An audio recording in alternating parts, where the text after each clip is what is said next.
Welcome to the TIMFD podcast. Today is my favorite day is about appreciating every day as it comes, no matter what life throws at us. We hope that this podcast speaks to you, and if it does, please like, share, and comment. Now let's find out why today is our favorite day this week. Well, Dave, welcome back. Hey, thank you. Today is my favorite day here with David Towner and Sam McKeown. We left off last time talking about communication, as our producer Alex reminded us today. Yeah, we kind of got off on a little tangent there. A little bit. So it's okay. So we're basically, what we mean by communication is that all of us are pretty bad communicators. Right. I mean, let's just be honest. That's what we are. We don't listen very well, and a lot of times we don't get the words out that we want to get out, right? And so we're going to focus on two verses. This is James 1:19, to be quick to hear, slow to speak, slow to become angry.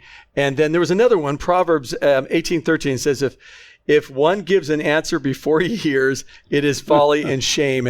And that is a problem. I was just telling Sam, we were in a meeting, this is probably half a year ago, where we were at a Cracker Barrel. Yep. And the four of us were there. There was four pastors there.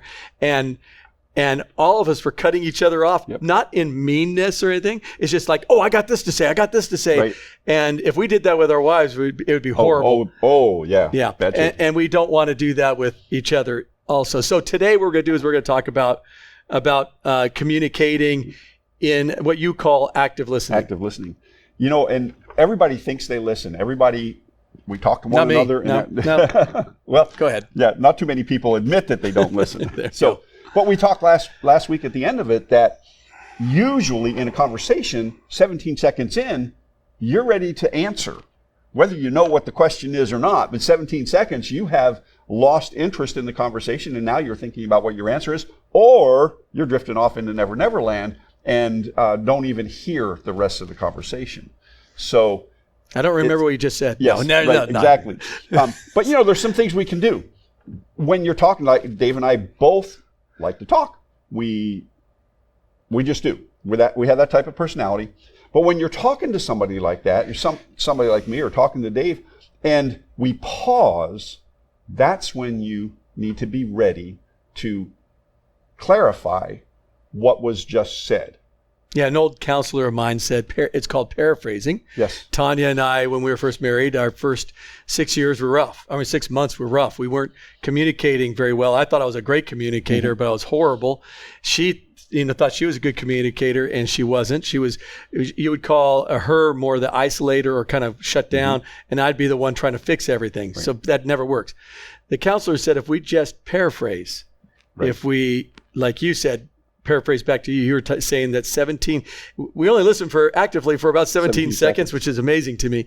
And after 17 seconds, we're already kind of zoning out, or you and I just talked about it before we went on, or we're already before the 17 seconds coming up with our own plan of attack or plan of addressing whatever they're saying. Right. So we're not even hearing it. Right.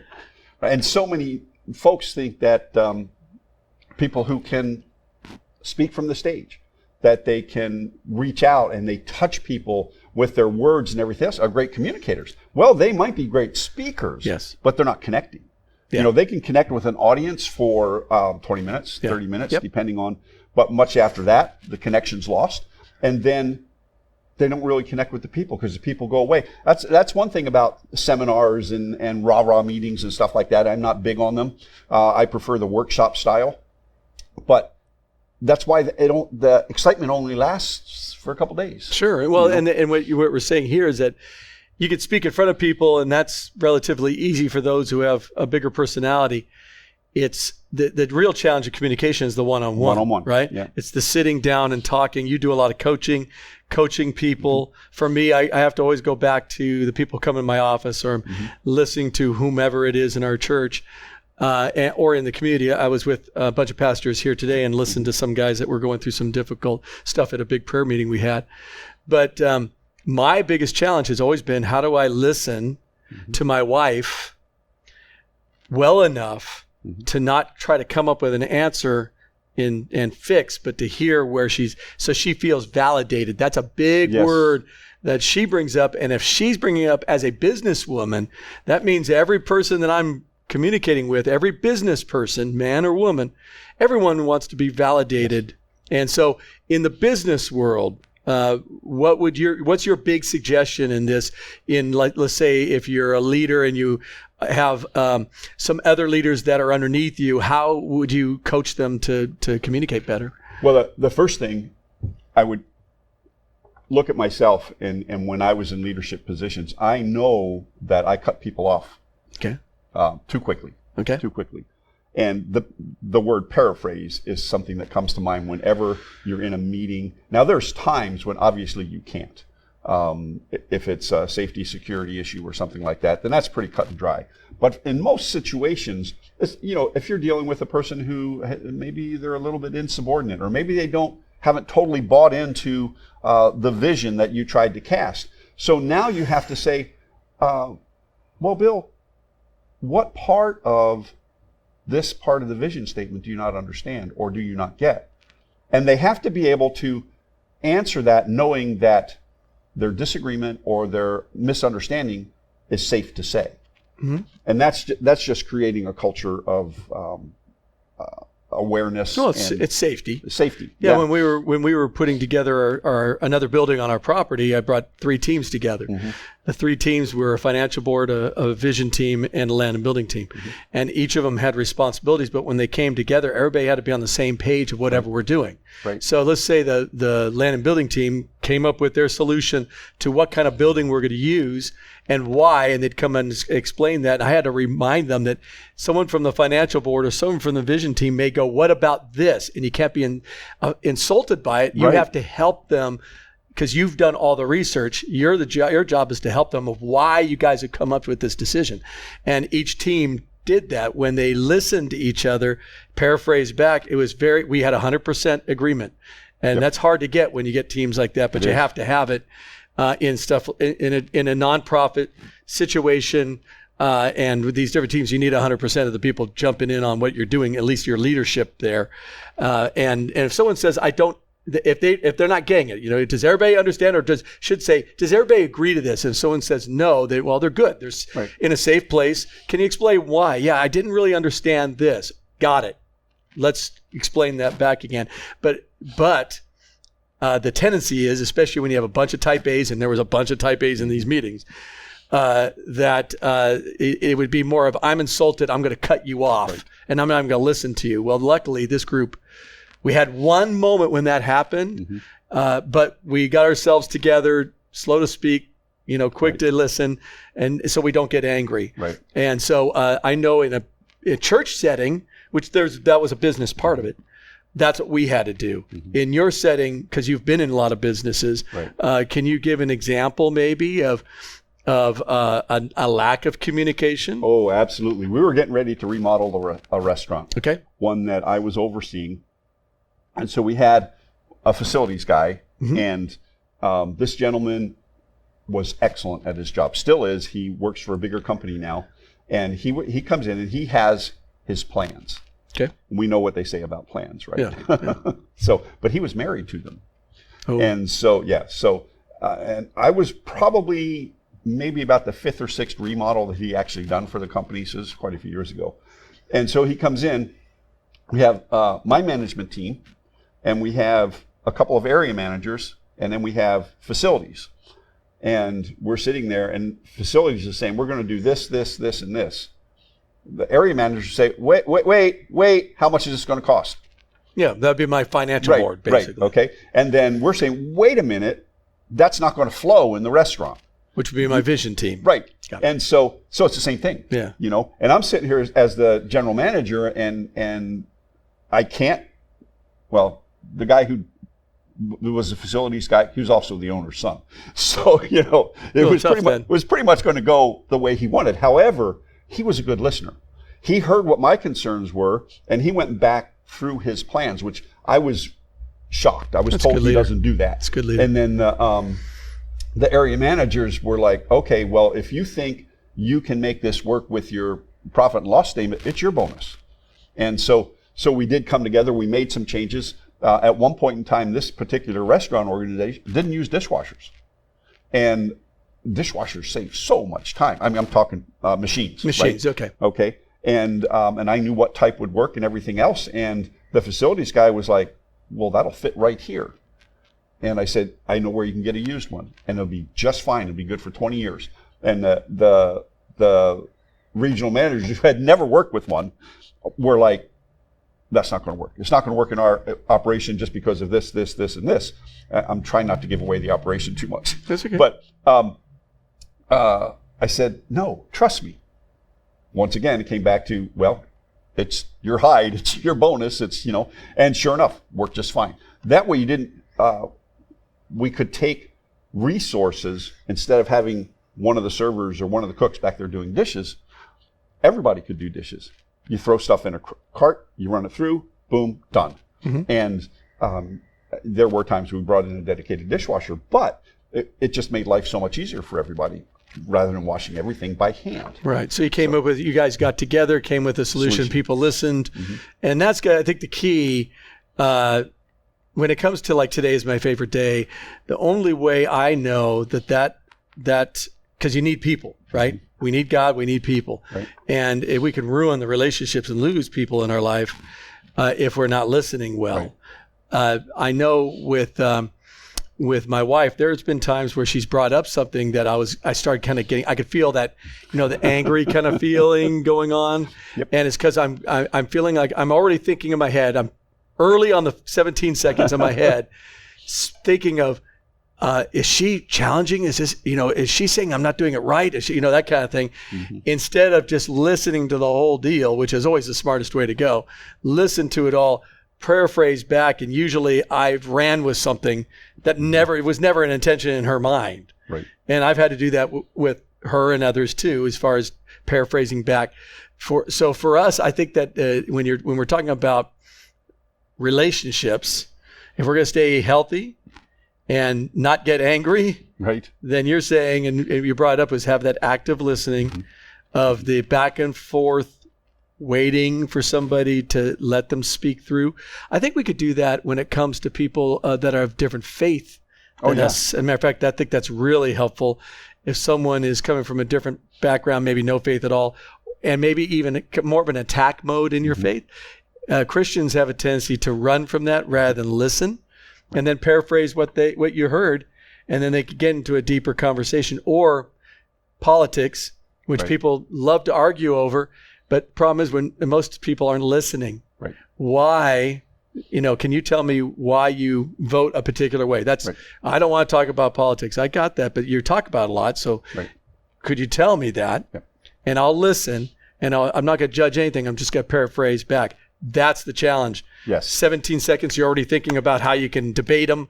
17 seconds, you're trying to figure out, hey, I got to cut you off because I don't like what you have to say. Or I'm going to tune you out, not say anything, and pretend that I'm listening to you, but I'm really not. When you paraphrase, you have to listen because you have to be able to explain back. And by the way, I've done this where I've paraphrased back. I was completely wrong on what I paraphrased back. Been there, done that. With Tanya specifically, and she goes, nope, that's not what I said. I remember when we first did this. It was like 3 or 4 times I had to paraphrase back the same thing she was saying. I was paraphrasing back the wrong. It was horrible. I think I was earlier than the 17 seconds. Mm-hmm.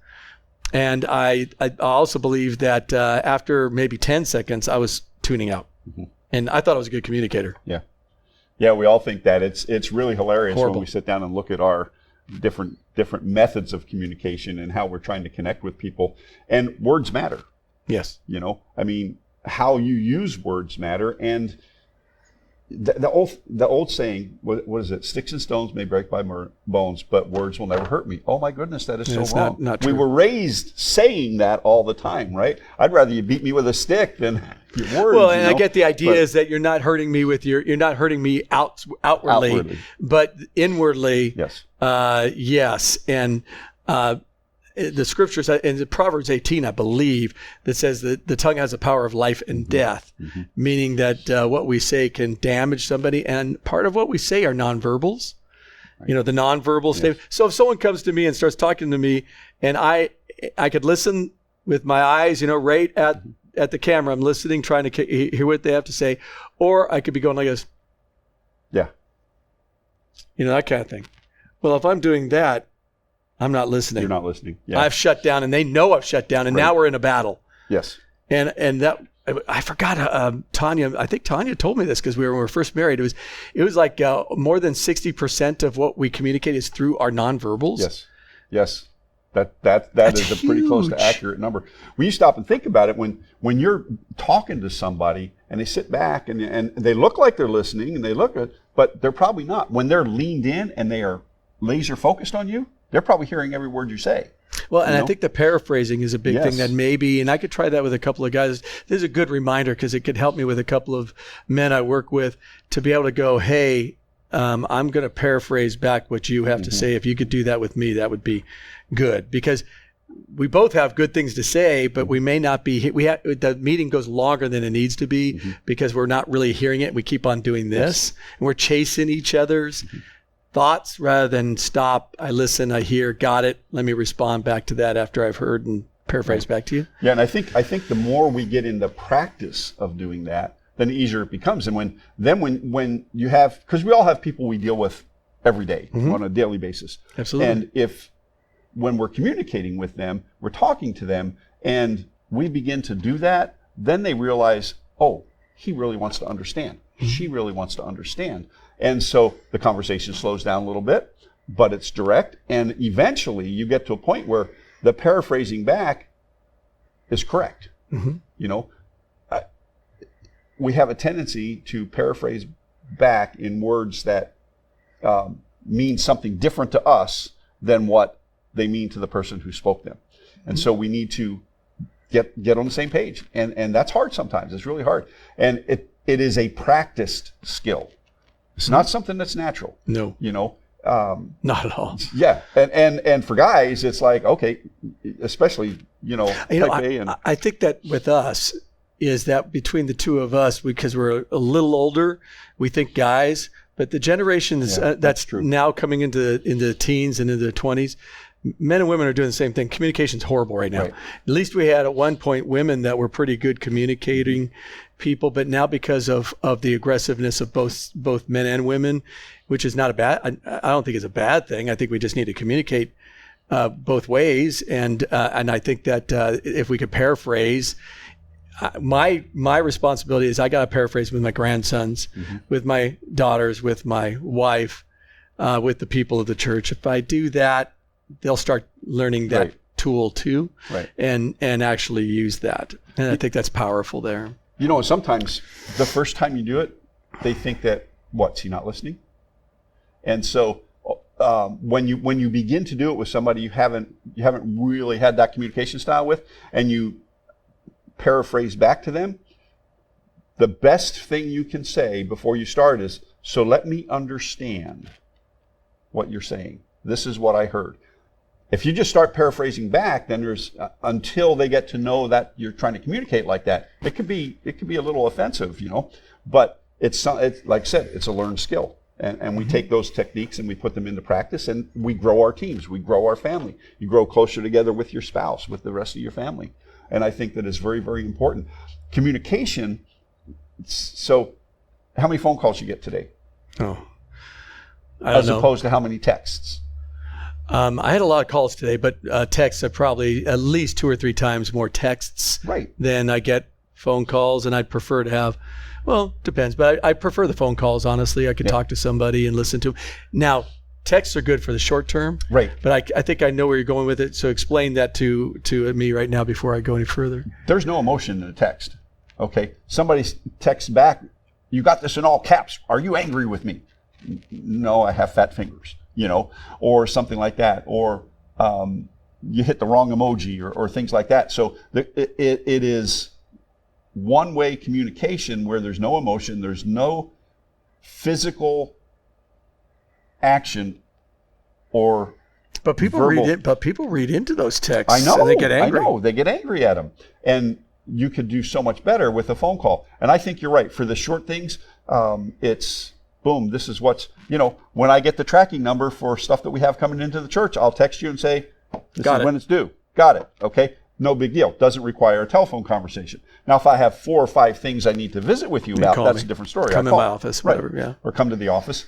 And so we need to be a lot more selective when we're going to text. And that's, it's technology. which I love. I Yeah. love texting and being able to go, hey, can you take care of this? Right. Done. But if I have to go if I know there's going to be a conversation, this guy, we start going back and forth, I stop it. I usually just call because I don't want to I don't want someone reading into a text and get angry with me. Plus I could hear them out a little bit better. So I think that going back to the scripture itself where it says, quick to hear, slow to speak, slow to get angry. As you and I both heard pastors say many years, there's a reason why God created us with 2 ears and 1 mouth. Right. We're supposed to hear more. I could say that I talk more than I listen. I confess it's not a healthy thing. I'm learning as I've been going through this. I'm a lot better than I was, but still the tendency, especially if I'm tired, the tendency to make decisions and just be done with it and not really hear it out is always a problem. So we could talk about that at a different time. Yes. But today was just basically paraphrase. 17 seconds. After that, a lot of people just tune out, right? Is that what I heard from you? It's kind of 17 seconds, tune out. Yep. And we have to practice active listening, and that will grow our relationships. Well, David, we're out of time today. Yep. That went by pretty quickly. Yep. So this has been Today is My Favorite Day with Pastor David Towner, Sam McKeown. Live intentionally. Be very blessed, my friends. Take care. I'm pretending I'm going on my phone. He's pretending he's texting. Thank you for listening to TIMFD, Today is My Favorite Day. Views, comments, and opinions are those of the host and guest alone, and Dave and Sam are solely responsible for the content of this podcast. TIMFD is produced and directed by Alex Korn. Music is composed and performed by Chuck Fott. Thank you for listening. Have a great day, live intentionally, and be very blessed.